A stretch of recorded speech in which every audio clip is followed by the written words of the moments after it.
Avant de plonger dans cette histoire incroyable, pensez à vous abonner à la chaîne et à activer la cloche.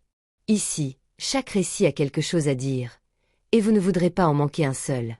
À l'université de Crestmont, un établissement réputé pour son excellence académique et ses traditions élitistes, la rentrée universitaire battait son plein. Le campus, aux allées bordées d'érables flamboyants, vibrait de l'énergie des nouveaux départs.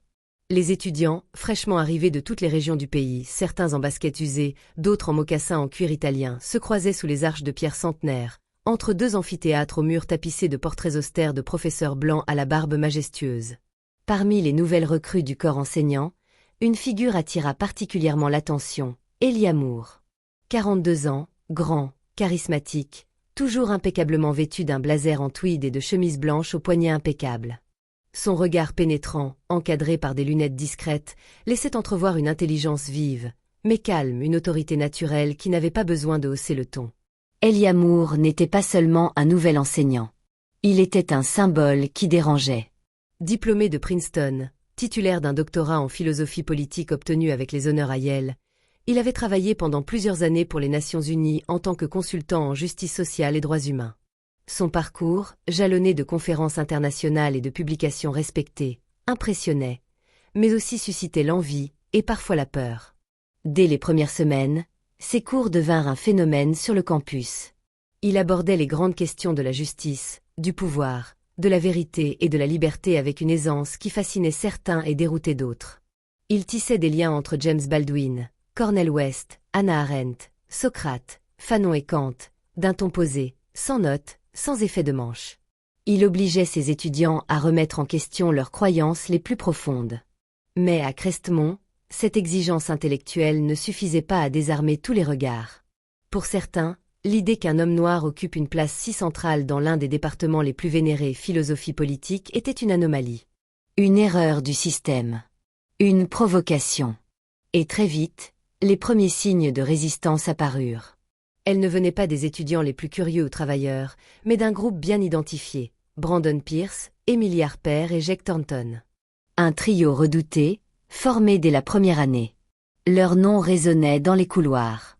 Brandon était le fils d'un sénateur républicain du Connecticut, Emily la fille d'un magnate des médias de Boston, et Jake le petit-fils d'un ancien juge de la Cour suprême. Ils n'étaient pas seulement riches, ils étaient habitués à contrôler la pièce dès qu'ils entraient. Brandon, toujours vêtu de polo Ralph Lauren et arborant un sourire confiant jusqu'à l'arrogance, menait la fronde d'un ton mielleux, mais pernicieux. Il murmurait à ses amis à la sortie des cours. Ils veulent jouer la carte de la diversité. Mais franchement, ce gars ne tient pas la route. Il balance des citations comme s'il récitait des slogans. Pas sûr qu'il sache faire la différence entre une vérité logique et un discours militant. Emily, plus subtile, maîtrisait l'art du venin en gants blancs. Durant les débats en classe, elle se contentait de poser des questions feintes, avec un air faussement innocent. « Professeur Moore, est-ce que vous considérez que vos propos sont enracinés dans une pensée philosophique rigoureuse? Ou est-ce que vous exprimez ici une opinion personnelle, peut-être influencée par vos expériences ?» Le sous-entendu était clair. Votre subjectivité noire invalide votre objectivité intellectuelle. Jake, quant à lui, restait silencieux en apparence, mais agissait dans l'ombre. Techniquement doué, il filmait discrètement des extraits de cours avec son téléphone. Il isolait les moments où Elia évoquait des questions de race, de colonialisme ou de suprématie blanche, toujours dans un cadre théorique, mais suffisant pour être sorti de son contexte. Ces vidéos étaient ensuite publiées anonymement sur une page étudiante, Crestmont Truth, accompagnée de légendes comme « Notre professeur ou notre militant personnel. À vous de juger ». Les publications circulaient, semant le doute. Certains étudiants plus influençables commençaient à s'interroger. Peut-on vraiment faire confiance à un professeur qui politise autant ses cours? Elia, bien sûr, savait. Il sentait. Il avait connu cela, sous d'autres formes, dans d'autres institutions.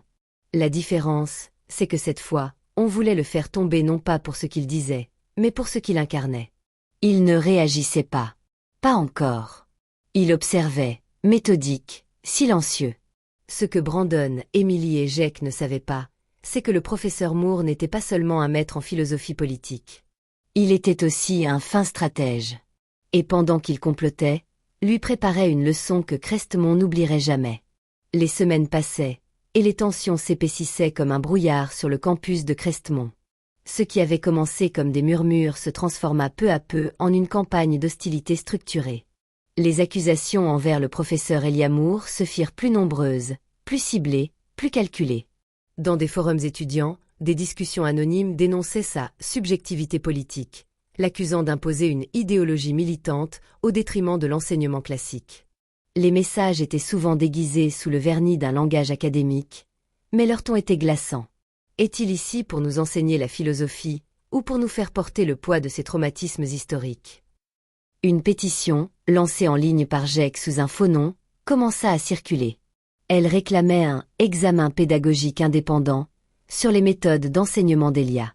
En quelques jours, elle recueillit plusieurs dizaines de signatures, souvent sous la pression silencieuse, ou parfois explicite, des cercles sociaux dominants de Crestemont.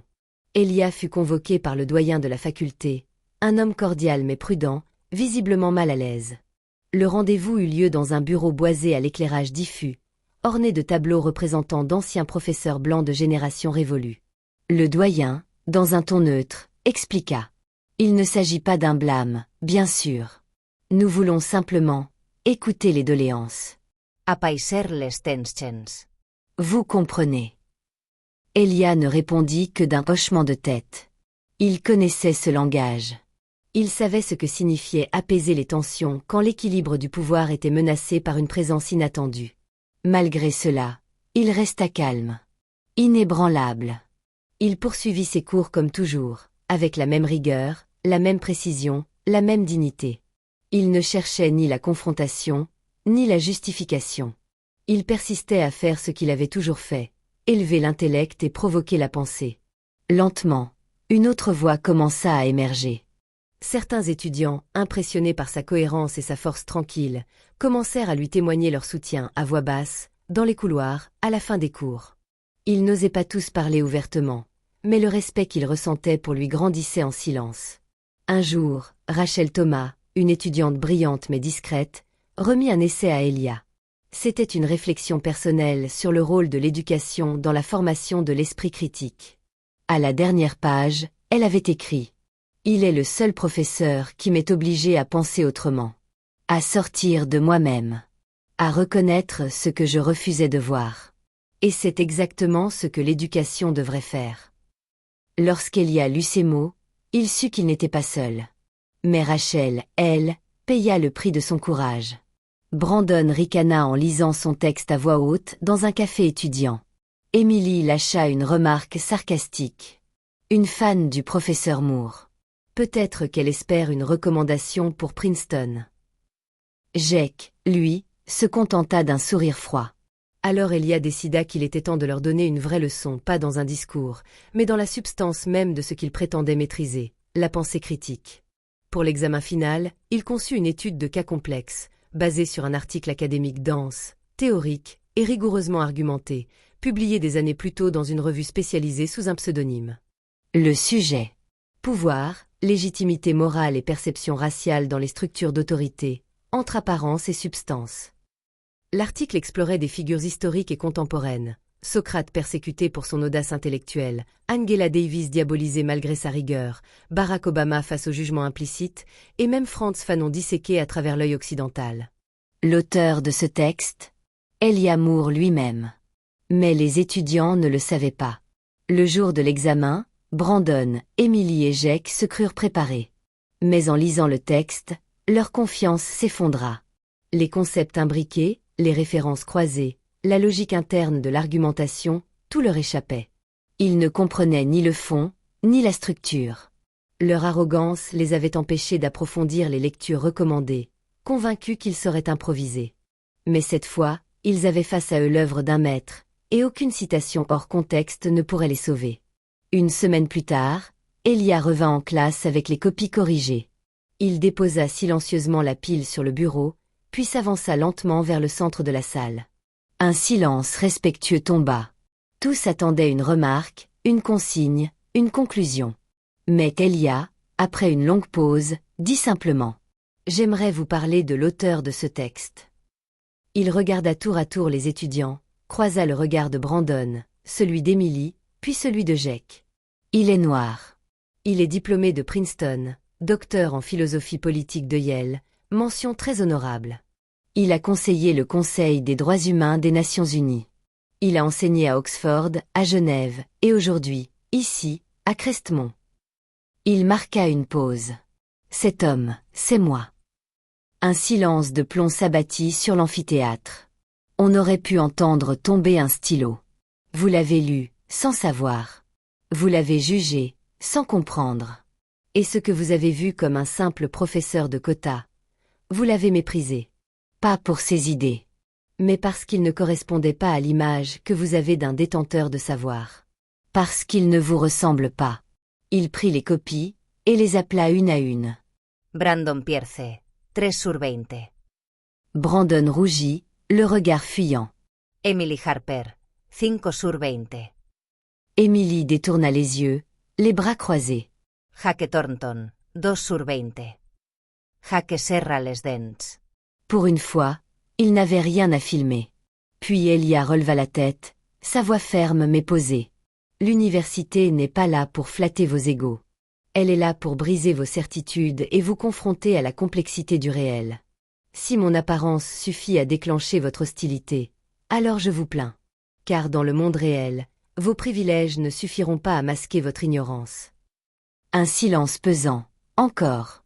Puis, un applaudissement isolé, celui de Rachel. Bientôt suivi d'un autre. Puis un autre. Jusqu'à ce que la salle résonne d'un applaudissement sincère, libérateur, où certains laissaient couler des larmes discrètes. Brandon, Emily et Jake ne dirent rien. Ce jour-là, ils comprirent qu'il y avait des leçons qu'on ne pouvait ni acheter, ni manipuler. Et Elia, lui, venait de leur en offrir une inoubliable. Les jours suivants, le campus entier vibra d'un murmure nouveau fait de chuchotements, de partages discrets, de regards gênés dans les couloirs. La vérité sur les vidéos anonymes qui circulaient depuis des semaines sur Elia Moore éclata au grand jour. Grâce à une enquête interne et à l'intervention de la cellule numérique de l'université, l'origine fut retracée. Jake Thornton, identifié comme l'auteur des montages malveillants, fut immédiatement suspendu pour atteinte grave à la vie privée et manipulation d'images à des fins diffamatoires. Son statut d'influenceur étudiant s'effondra en une nuit. Brandon et Emily, quant à eux, furent sanctionnés pour comportement inapproprié, car leurs messages privés, moqueries et encouragements à harceler Rachel avaient été révélés. Ils perdirent leur bourse d'excellence, une chute brutale pour ceux qui se pensaient intouchables. Mais Elia Moore, lui, ne réclama aucune sanction. Lorsqu'on lui demanda s'il souhaitait porter plainte, il répondit calmement. « Je ne suis pas venu ici pour punir des enfants arrogants. Ce que je veux, c'est qu'ils comprennent. » Car pour lui, une sanction ne valait rien sans conscience. Et la conscience ne naît que dans le silence intérieur, là où les justifications tombent et où l'âme se regarde enfin en face. Le campus se transforma lentament. Là où régnait l'hostilité, s'installa une forme de respect silencieux, teinté de honte et d'admiration. Elia n'avait pas gagné par la force, il avait désarmé par la dignité. Un mois plus tard, un matin d'hiver, Brandon frappa timidement à la porte de son bureau. Ses épaules n'avaient plus l'assurance arrogante d'avant. Il tenait un carnet à la main. « Je suis venu m'excuser, dit-il d'une voix rauque. Pas pour regagner des points. Pas pour réparer mon image. Pour apprendre à me taire et écouter, enfin. » Ilaïche le fixa longuement. Puis il se leva, désigna une chaise, et répondit simplement. « Alors assieds-toi. C'est un bon début. » Pendant 1 heure, Brandon parla peu. Il écouta surtout. Et ce fut peut-être la première fois de sa vie qu'il le fit sans se préparer à répondre, ni à contredire. Quelques jours plus tard, Emily fit un geste que personne n'avait vu venir. Elle publia une lettre ouverte dans le journal étudiant, dans un style simple et sans fioriture. « Je n'ai pas été une victime. J'ai été complice. J'ai cru que le mépris m'élevait. J'ai oublié que le savoir commence là où l'orgueil finit. Je remercie le professeur Elia Moore non seulement pour sa patience, mais pour ne pas nous avoir abandonnés. Je veux apprendre à être meilleur. À voir ce que je refusais de voir. » La lettre fit le tour du campus. Des professeurs la citèrent en cours. Des étudiants la partagèrent sur les réseaux. Certains commencèrent même à appeler ça l'effet Moore. Et Jake, l'instigateur, celui qu'on pensait incapable d'introspection, demanda à entrer en thérapie. Il accepta l'aide du centre psychologique du campus. Il cessa ses vidéos. Pendant un temps, il disparut des radars. Mais quelques mois plus tard, Elia reçut un message manuscrit dans son casier. Je ne sais pas si je mérite d'apprendre encore. Mais je veux comprendre ce qui en moi a pu te haïr autant. Merci de ne pas m'avoir détruit, quand tu en avais le pouvoir. Jake. Elia lut la lettre. Puis il la glissa dans son agenda, sans un mot. Car pour lui, ce n'était pas la victoire. C'était le début d'un lent dégel de conscience. Il resta à l'université. Mieux encore, son cours devint l'un des plus recherchés, les plus redoutés, mais aussi les plus aimés. Chaque semestre, des dizaines d'étudiants se pressaient pour tenter d'y entrer. Certains disaient qu'il enseignait la philosophie. D'autres, que c'était de la survie intellectuelle. Tous s'accordaient sur un point, on en sortait différent. Et chaque année, pour le premier cours du semestre, Elia Moore entrait dans l'amphithéâtre, ferma doucement la porte derrière lui, puis, sans notes, sans PowerPoint, il prononçait toujours les mêmes mots. « Je ne suis pas ici pour être aimé. Je suis ici pour que vous appreniez à penser, à remettre en question, à regarder au-delà des apparences. C'est là que commence la vraie liberté. » Puis il observait le silence. Un silence qui n'avait plus rien d'un vide. C'était un espace sacré, celui de l'intelligence en devenir, de l'humilité retrouvée et de l'humanité en reconstruction. Et dans ce silence, la pensée commençait.